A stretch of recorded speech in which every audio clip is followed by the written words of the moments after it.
Part 2 of cognitive biases. Part 1 में आपने देखा कि तुम्हारा ब्रेन कभी सिर्फ तुम्हारी बिलीव्स की वजह से और कभी सिर्फ पहली इन्फॉर्मेशन की वजह से गलत डिसीजंस ले सकता है। अगर आपने पार्ट 1 नहीं देखा तो डिस्क्रिप्शन में उसका लिंक है, पहले उससे देख लें ताकि आपको ये वीडियो अच्छे से समझ आए और आपको पता चले कॉग्निटिव बायसेस आखिर होता क्या है। चलते हैं इस वीडियो पर। आज जो बायसेस आने वाले हैं वो और भी डेंजरस हैं, क्योंकि इनमें फैक्ट्स नहीं बदलते, सिर्फ तुम्हारी परसेप्शन बदल दी जाती है। Chapter 4 framing effect. एक हॉस्पिटल में दो पेशेंट्स बैठे थे, दोनों को एक ही सर्जरी करवानी थी। पहले पेशेंट से डॉक्टर ने कहा इस सर्जरी के बाद 90% पेशेंट बिल्कुल ठीक हो जाते हैं। वो मुस्कुराया और फौरन ऑपरेशन के लिए तैयार हो गया। दूसरे पेशेंट को दूसरे डॉक्टर ने कहा इस सर्जरी में 10% पेशेंट बच नहीं पाते।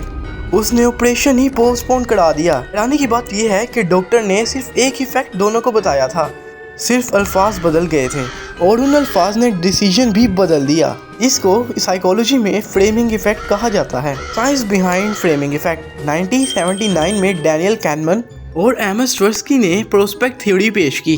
रिसर्च ने दिखाया कि लोग इन्फॉर्मेशन को उसके एक्चुअल मीनिंग से ज्यादा उसके प्रेजेंटेशन के तरीके के हिसाब से जज करते हैं। पॉजिटिव वर्डिंग और नेगेटिव वर्डिंग दोनों सेम फैक्ट के बावजूद अलग डिसीजंस पैदा कर सकती हैं इन रियल लाइफ। इसीलिए न्यूज़ चैनल्स हेडलाइंस केयरफुली लिखते हैं। एडवर्टाइजमेंट्स 95% फैक्ट फ्री लिखती हैं, ना कि 5% फैक्ट फ्री। पॉलिटिशियंस स्पीचेस में स्पेसिफिक वर्ड चूज करते हैं। वर्ड सिर्फ इंफॉर्मेशन नहीं देते, वो इमोशंस भी क्रिएट करते हैं और इमोशंस डिसीजन को इन्फ्लुएंस करते हैं। इससे हमें ये लेसन मिलता है, जब भी कोई इन्फॉर्मेशन सुने सिर्फ ये मत देखें क्या बोला जा रहा है, ये भी देखें कैसे बोला जा रहा है।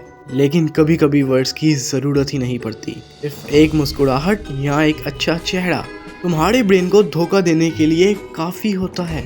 Chapter 5 hello effect. एक स्कूल में दो नए टीचर्स आए। पहला टीचर बहुत कॉन्फिडेंट था, अच्छे कपड़े, मुस्कुराता हुआ चेहरा, स्ट्रॉन्ग बॉडी लैंग्वेज। स्टूडेंट्स ने पहले दिन ही डिसाइड कर लिया ये बेस्ट टीचर होगा।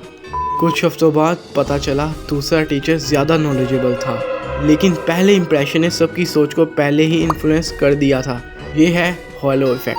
Science behind hello effect. 1920 में साइकोलॉजिस्ट एडवर्ड थॉर्नडाइक ने मिलिट्री ऑफिसर्स पर रिसर्च की। उन्होंने देखा कि अगर किसी पर्सन की एक क्वालिटी अच्छी लगती थी, जैसे अपीयरेंस या कॉन्फिडेंस, तो ऑफिसर्स उसकी इंटेलिजेंस, ऑनेस्टी और लीडरशिप को भी ऑटोमेटिकली अच्छा रेट कर देते थे। एक पॉजिटिव ट्रेट बाकी सारी क्वालिटीज़ पर भी हैलो बना देता है। रियल लाइफ में भी हम देखते हैं, इसी वजह से अट्रैक्टिव लोग इंटरव्यूज़ में कभी कभी अनफेयर एडवांटेज ले लेते हैं। सेलिब्रिटीज़ की एडवाइस को लोग बिना एविडेंस के मान लेते हैं। सोशल मीडिया इन्फ्लुएंसर्स को ऑटोमेटिकली ट्रस्टवर्दी समझ लिया जाता है।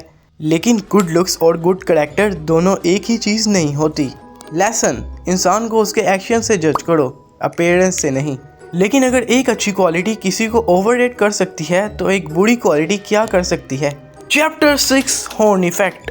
एक ऑफिस में नया एम्प्लॉय ज्वाइन हुआ। पहले ही दिन प्रेजेंटेशन देते वक्त वो नर्वस हो गया और कुछ मिस्टेक्स भी कर बैठा। मीटिंग खत्म हुई, मैनेजर ने सिर्फ इतना कहा ये बंदा शायद कैपेबल नहीं है। अगले कुछ महीनों में उस एम्प्लॉय ने बहुत अच्छा काम किया, लेकिन मैनेजर का पहला इंप्रेशन कभी बदला ही नहीं।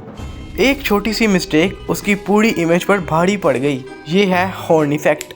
Science behind horn effect. Horn effect hello effect का ऑपोजिट है। रिसर्च बताती है कि एक नेगेटिव ट्रेट या एक बुरा फर्स्ट इंप्रेशन की वजह से हम किसी इंसान की बाकी पॉजिटिव क्वालिटीज़ को भी इग्नोर कर देते हैं। हमारा ब्रेन एक गलती को पूरी पर्सनैलिटी बना देता है। इन रियल लाइफ एक स्टूडेंट एक टेस्ट में फेल हुआ और उसे वीक कह दिया गया। किसी दोस्त ने एक बार प्रॉमिस तोड़ा और उसे हमेशा के लिए बेवफा समझा गया। किसी सेलिब्रिटी की एक वायरल क्लिप देखकर उसकी पूरी पर्सनैलिटी जज कर दी। लेकिन एक इंसिडेंट पूरी आइडेंटिटी नहीं होता। लेसन, हर इंसान गलती करता है।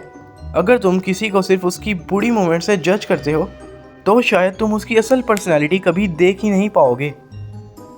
अब तक तुमने देखा कैसे वर्ड्स और कैसे फर्स्ट इंप्रेशंस तुम्हारी सोच को कंट्रोल करते हैं।